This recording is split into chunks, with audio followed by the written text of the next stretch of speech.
Now we are going to discuss about the frequency modulation. So frequency modulation is same as of amplitude modulation. So in the amplitude modulation, the amplitude will be changed according to the message signal, but here the frequency will be get changing according to the message signal. So you all know this is the input, that is a message signal, and this is the carrier signal. So this is the output, that is a modulator signal. So what is mean frequency modulation? So this carrier will change according to the changes in this changes in the amplitude. So here the frequency will be changing according to changes in the message signal. So we are going to the demo of this frequency modulation. So this is the frequency. So this is the frequency modulation kit. So this is the input of the frequency modulator. So this is the frequency modulator input. So from here we are going to give us an input to here. So from this we are going to give to an output. So this are all inbuilt. So the carrier signal has been inbuilt in this FM and FSK modulator. So from here this circuit, the carrier will be going through the output. So the carrier is not been given in separate basis. So but here the carrier is been inbuilt. So this is the message signal is directly is given to the here. So let's all see the output of the frequency modulation. So this is the digital oscilloscope, you already know this. So here, so I am going to vary this amplitude.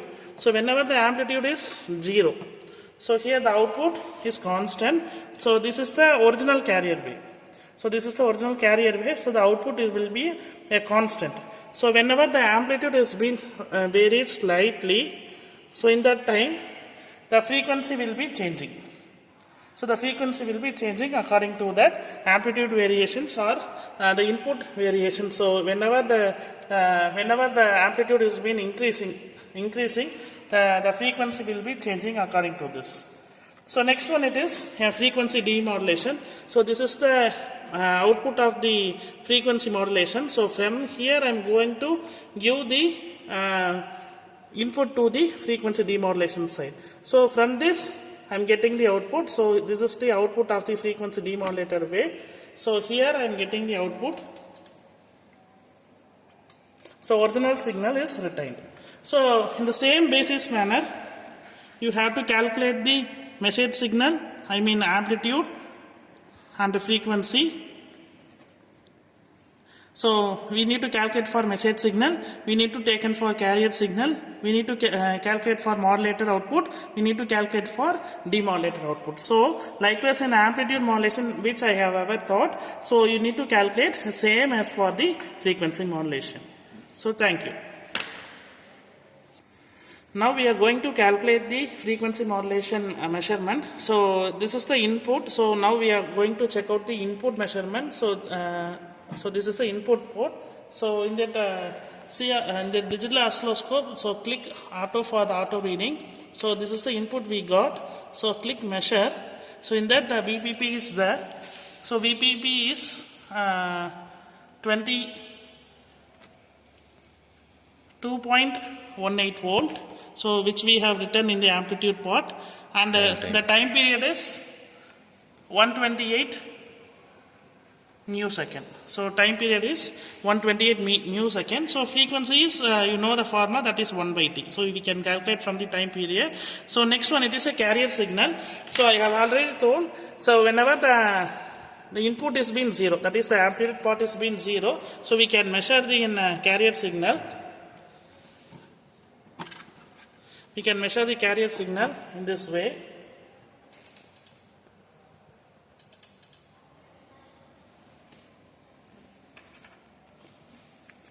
So your VPB is, that is approximately it is 3.12 volt, and the period is 10.94 second. So this is your carrier signal. So hence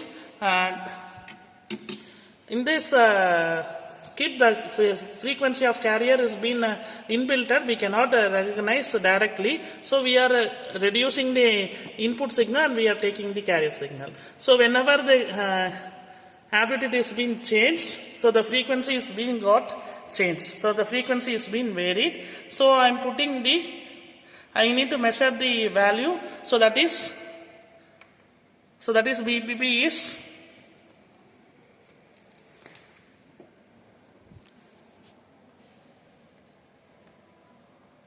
So in this the frequency is being measured. So the frequency is been changing, that is 109.6 kilohertz. So the frequency of your thing is being changed. So the VPP, that is 3.16, it is 3.16, it is commonly it is equal to the carrier signal, but the time period will be changing. So that is a frequency will be changing. So whenever the time period changes, the frequency will also get changed.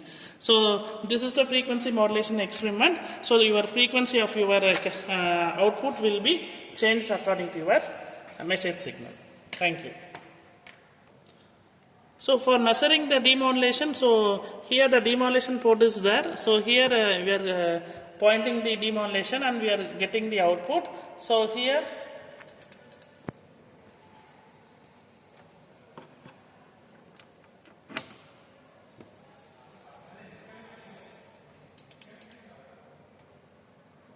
so this is the original way we got after the demodulation. So here we are going to measure the demodulator output, that is nearly equal to 1.78 volt, and the period is 126 milliseconds.